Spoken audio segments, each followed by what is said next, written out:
Oke, assalamualaikum warahmatullahi wabarakatuh, teman-teman. Di dalam video ini aku akan buat podcast seri kedua ya untuk menjawab pertanyaan teman-teman. Jadi pertanyaannya adalah, Bang, bagaimana sih cara kita memulai menulis di medium atau di platform manapun gitu? Di sini aku akan coba praktekin bagaimana cara menulis di medium itu poin-poinnya apa aja. Teman-teman pastikan sudah punya akun medium masing-masing. Kemudian lalu kita ke sini, kita ke profile harusnya ada new write story gitu kan. Di sini nih, ini new write kan. Oke. Oke nih, sekarang kita mulai dari nol lagi ya. Jadi kosongan gini apa yang harus kita bahas dan bagaimana cara kita nentuin gitu. Yang pertama itu adalah kalau teman-teman lagi belajar coding ya, belajar programming atau mungkin belajar desain ya. Tapi di sini aku akan bahas konteks di codingnya aja. Kalau teman-teman belajar coding itu pasti ngikutin tutorial dari YouTube, dari artikel dan segala macam. Katakanlah kita ikut contoh yang namanya Real Python. Nih Real Python ya. Di sini kan banyak tutorial kan. Banyak juga penjelasan-penjelasan tentang library. Jadi aku akan coba bedah satu artikel di sini. Kita ambil aja OOP. Oke, teman-teman baru belajar OOP nih. Bagaimana caranya kita menulis seperti ini gitu kan. Ini bayar ya ternyata ya. Nah, nah, tapi bagaimana cara kita nggak bayar? Kita cari referensi lain lah. Kita ambil contoh yang lain, misalnya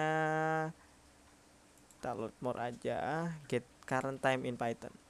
Oke ya di sini ya. Nah, di sini itu ada table of content. Ini template websitenya sih. Tapi bagaimana kalau kita nulis di Medium? Yang pertama adalah tulis apa yang kalian pelajari atau apa yang teman-teman hadapi masalahnya. Contoh di sini ada how to get and use current time in Python. Oh, jadi kita ini punya kasus bagaimana kita ngehandle waktu ya. Waktu di Python itu bagaimana caranya. Nah, yang pertama yang akan dibahas adalah jelasin permasalahannya apa atau jelasin fiturnya itu apa yang kalian pelajari. Yang pertama di sini ya, getting a current time in Python is nice a starting point for many time release operation. Ya kan? Nah, ini dia berdasarkan kasus ya, karena ini yang akan menjadi fondasi kita untuk menulis sebuah portofolio itu kalau saranku menggunakan kasus. Itu yang pertama.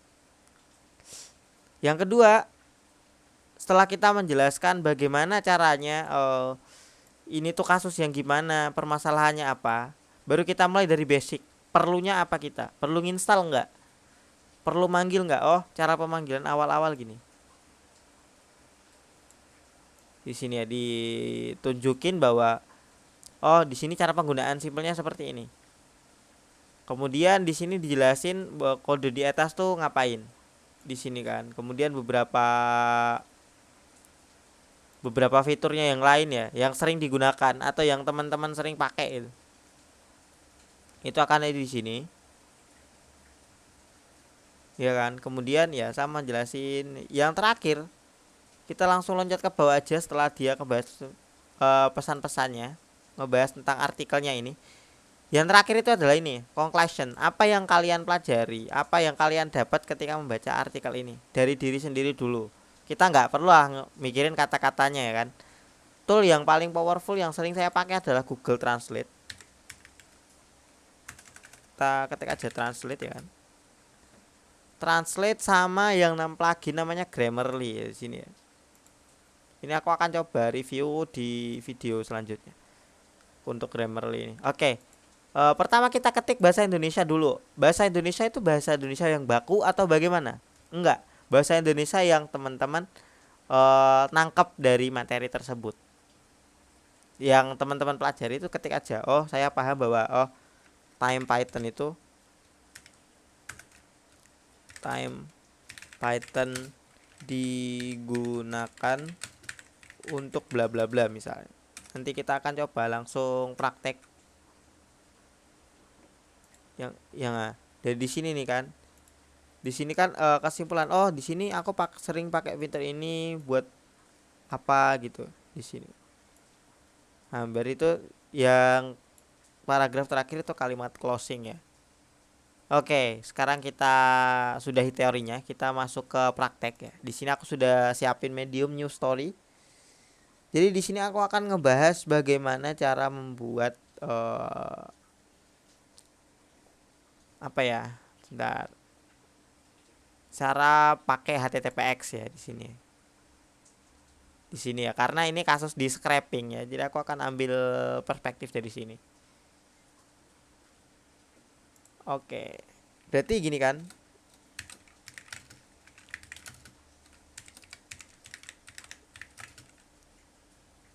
How to implement, kita pakai di kasus real world aja. Jadi aku baru ini mengatasi kasus bagaimana cara bypass captcha menggunakan anti captcha ya. Ini yang aku pelajari ya. Jadi sesuai dengan kenyataan bahwa oh aku sekarang belajar ini loh gitu.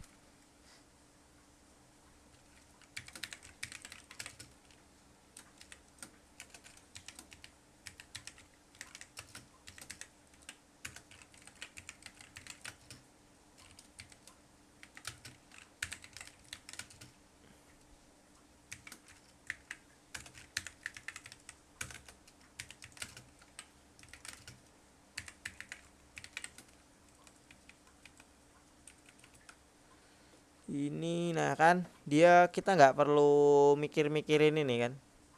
Nah yang pertama itu adalah jelasin latar belakang masalah teman-teman. Kenapa bisa ada captcha gitu. Biasanya aku seperti itu. Atau enggak gini, ada dua pendekatan kalau yang sering aku pakai di artikel-artikelku. Kita coba lihat di sini. Kita ambil yang terbaru aja ya. Dockerizing. Nah ini ya. Biasanya aku pakai judul di sini. Itu karena ya SEO aja sih. SEO friendly. Oke, kita coba copy aja. Kita masukin ke sini. Oh, nggak bisa seperti itu ya. Kalau kita misal apply gini, lalu kita ubah teksnya menjadi hilang, jadi kecil gini kan. Kemudian di sini baru, nah apa nih di sini kan? Kita lihat di sini kan, decor. Nah, di sini jelasin alasannya teman-teman membuat judul seperti itu tuh apa, atau permasalahan yang teman-teman hadapi. Misalnya gini, when ini W-nya harus gede ya. When I try to scrape ya, kita lihat nama websitenya ya, ini yang aku ini ya, aku scrape, jadi aku akan nge-bypass ini gitu, aku akan ngejelasin proses nge-bypass ini bagaimana secara potongan-potongan aja gini ya, tapi aku nggak akan spill kodenya. Try to scrape some website that use Google reCAPTCHA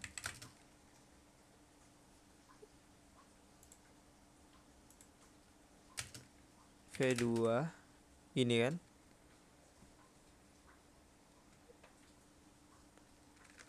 for search the product. Biasanya aku seperti ini karena kenapa begitu?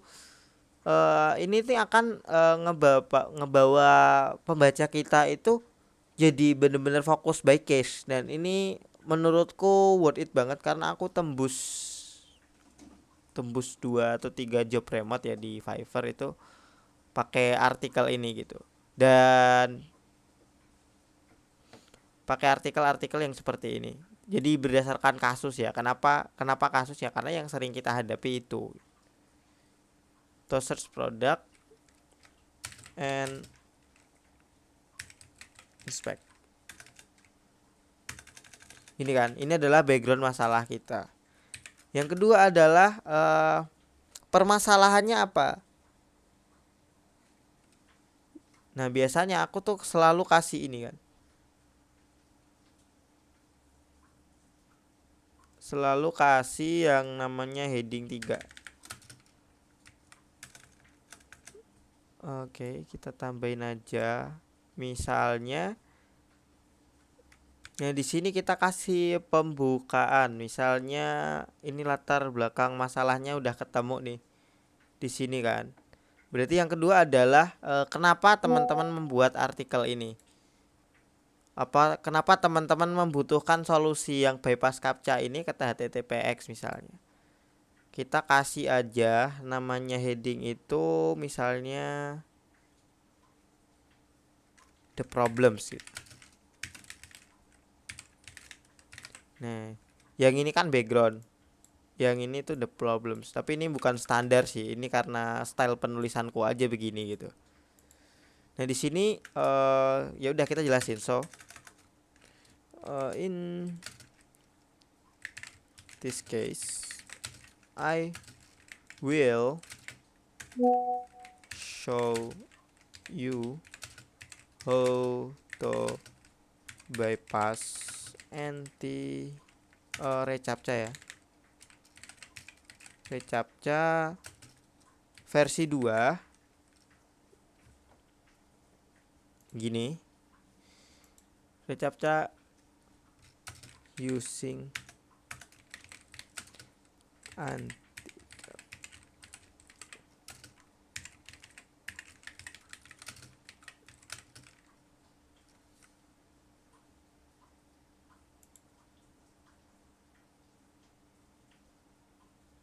gini ya.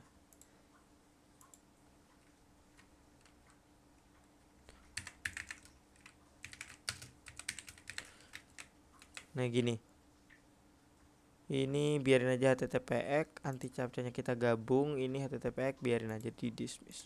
Oke. Nah di sini itu problemnya udah ketemu kan. Kita jelasin nih dari segi scraping ini apa gitu. Atau yang teman-teman pelajari itu backgroundnya apa sih, kenapa teman-teman belajar itu gitu. Oke. Kita jelasin background problemnya di ini pembukaan ya. Yang ini problem, jadi rumusan masalahnya itu apa? Yang pertama.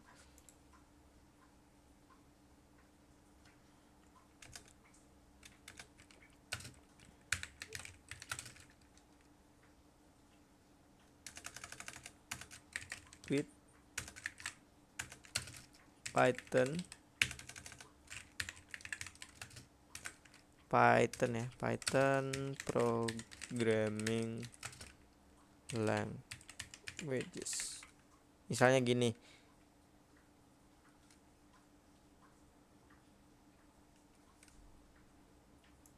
Ini ya. Kemudian di sini ada ini ya, kayak rumusan masalah gitu. Aku akan coba show ketika udah selesai. Coba. Nah, di sini teman-teman aku udah ubah tadi ya karena kelamaan. Jadi intinya untuk ngebahas tentang suatu membuat portofolio ya, terutama untuk bagian programming itu ambil kasus dari apa yang teman-teman pelajari atau hadapi. Susunannya seperti ini ya. Awal-awalnya kita jelasin problem kita itu apa. Yang kedua itu adalah solusi yang kita tawarkan, modul yang kita gunakan. Nah yang ketiga ini yang penting, itu adalah eksekusi, bagaimana sih solusi itu diterapkan ke dalam real job atau real case gitu ya. Itu yang ketiga. Oke, aku akan buat secara singkat aja di sini. Oke, di sini aku sudah membuat sampel artikel ya. Jadi tadi ini ada pembukaan, kemudian rumusan masalahnya itu seperti apa, solusi yang diberikan, kemudian eksekusi solusinya. Di sini ada langkah-langkahnya. Di sini agak nggak terlalu lengkap karena ini ya project, tapi inilah contohnya eksekusinya. Kemudian yang terakhir adalah kesimpulan. Jadi kesimpulannya setelah menerapkan solusi di atas itu apa gitu. Dan jangan khawatir untuk grammar ya, karena ada Grammarly. Nah, di sini ada hal yang perlu diperhatikan ya. Jadi yang pertama itu ada image-nya di sini. Image-nya itu kita ambil dari Unsplash aja sih. Coba nanti aku lihat.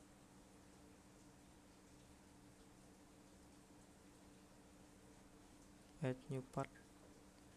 Nah, ini Unsplash ya. Di sini cari keyword yang relate sama ini. Sama postingan tersebut ya. Misalnya kalau ini kan bypass itu identik dengan unlock. Ya kita search aja. Nah, sini. Ini bagus. Nah, di sini kan udah nih, dari sini udah jadi artikel kita, kemudian kita publish.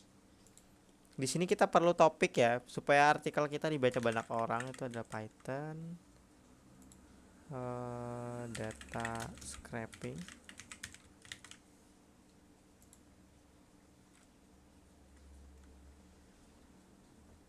bypass, bukan bypass tapi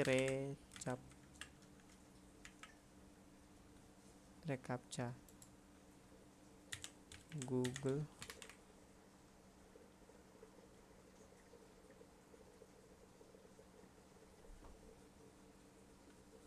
Gini ya, ini minimal 5. Udah kita publish aja.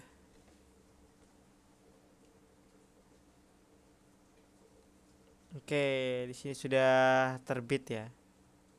Ini artikelnya perlu banyak diperbaiki sih, tapi intinya adalah beberapa poin di atas dan contoh untuk penulisannya. Oke ya, mungkin itu dulu teman-teman. Semoga menjawab pertanyaan teman-teman ya. Kalau ada pertanyaan sampaikan di kolom komentar. Kemudian jangan lupa like dan subscribe. Sampai jumpa di video selanjutnya. Assalamualaikum warahmatullahi wabarakatuh.